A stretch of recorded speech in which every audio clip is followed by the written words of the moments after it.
So everybody's got a line. We all have a line. It's like who you are. It's the person you are. We all grew up with this line, you know, before the stroke, before my world kind of imploded. I had a line, man. I was a bike racer. I got gold medals on my wall. And speaking about the line, let's define the line. The finish line. You ever crossed a finish line before, man? What a great feeling when you're over that line.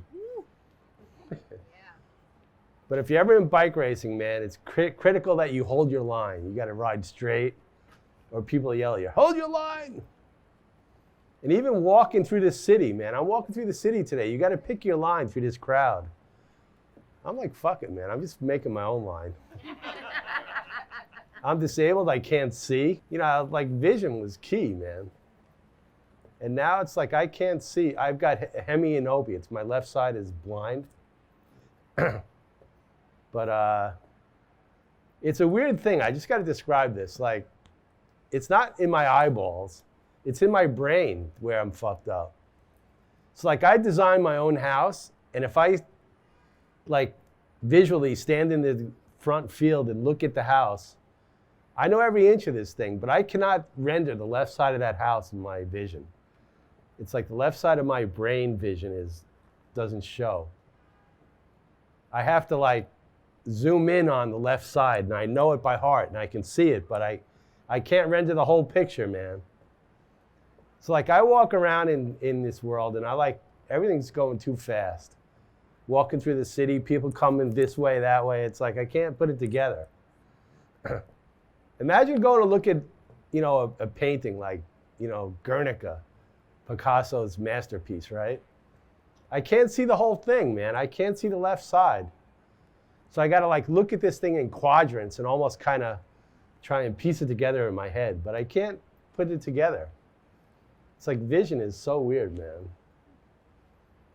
And maybe like with these glasses, which is going to fuck up your vision, you'll get to like experience like just life with no vision. Even walking around this room, man, I can't recognize faces. I'll meet the same person 4 times, man. Like me? Which is kind of cool. Because every time I meet Kelsey, it's like just great. He says I have good energy. So my other line in life, I'm a PhD mathematician from Columbia. Bragging rights, right? I'm math, man. I own math. Now, you're lucky because you're going to get a little algebra lesson here. We talk about walking the line. What's a line? A line is an equation, if you remember your math, y equals mx plus b, right? So here's my little yoga line stretch, okay? When we say y equals mx plus b, think of this straight line like a ray. M equals the slope. And now your life equation, your lifeline is you're always like, you're following a line. And hopefully your line is just getting, every day you're getting better, right? Tomorrow is always better than today. My slope in life, I'm getting better, man. I'm fucked up, but I'm getting better. So it's y equals mx plus b. Okay, b, if you remember your algebra, is called the y-intercept. That's where you are now. This is b, the slope. And I encourage everybody to like, almost a new language, you know, like instead of saying, hey, what's happening? How you doing? Hey, man, how's your slope? How you doing? So Tom, Yeah. why did you have us have glasses? Just to kind of demonstrate what it's like with like, to be in a visual fog. Everyone put them on, yeah? Put them on. They're the party glasses I told you about with the music note. This isn't too different than what I see, actually. It's like, I just follow my line and hope everybody gets out of the way, because, yeah, confidence has been tough from stroke. You know, because you become this new thing where you're now disabled. You got this negative barrier around you. And I used to be really, I mean, I published, man. I'm a Google Scholar. You can look me up. I'm well known in math. Now I'm just like nothing, man. But I'm confident that I'm going to get better, and I'm trying to rebuild everything. He is everything, yes. You are everything. But then trying to like get through life with this kind of visual problem, it's like I'm lucky if I don't fall off the edge of the platform today on the subway. You got to just keep going, man. And even if your vision's bad or whatever, you just got to believe in yourself and be confident. Fuck it, man. I'm coming to this brain bar. And you have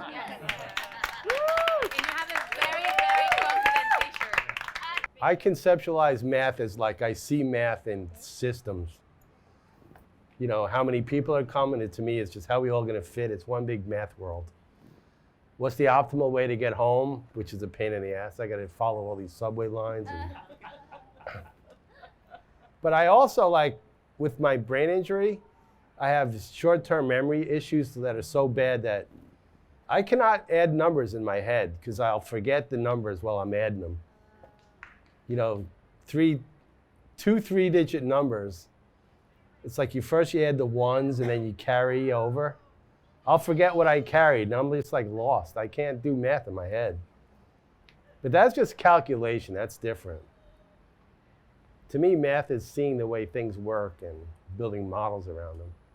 It's like I'm going to fuck up. I'm going to miss a subway station or something because I can't see this. I can't see the outside the subway window when we're going or the door when it opens. Hey, man, where are we? What stop is this? So I do a lot of that. Like, hey, can anybody see where that sign says over there? You know. And I got a house full of 22-year-old boys, my son and his friends. And they all look the same to me, man. I'm like, okay, look, here's the rule.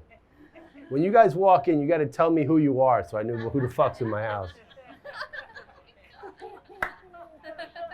Pretty much. And even my son, who's a native Guatemalan, you know, obviously you can see him anywhere. But I'll only be like, hey, who's that kid over there? You idiot, it's your son. But you know, the weird thing to me, like when I came out of this stroke thing, I turned into Mr. Magoo. Remember that stupid show, Mr. Magoo, the cartoon? The big glasses. I hated that show always. Because the guy was like so stupid. And what I've learned, which is beautiful, is I'm aware that I'm stupid. Mr. Magoo was never aware that he was just slow. So I can like be really slow and ask people, hey, can you help me out? I can't read that sign. Like, can I walk now across the street? So I kind of rely on like people to help me out a lot. Thank you.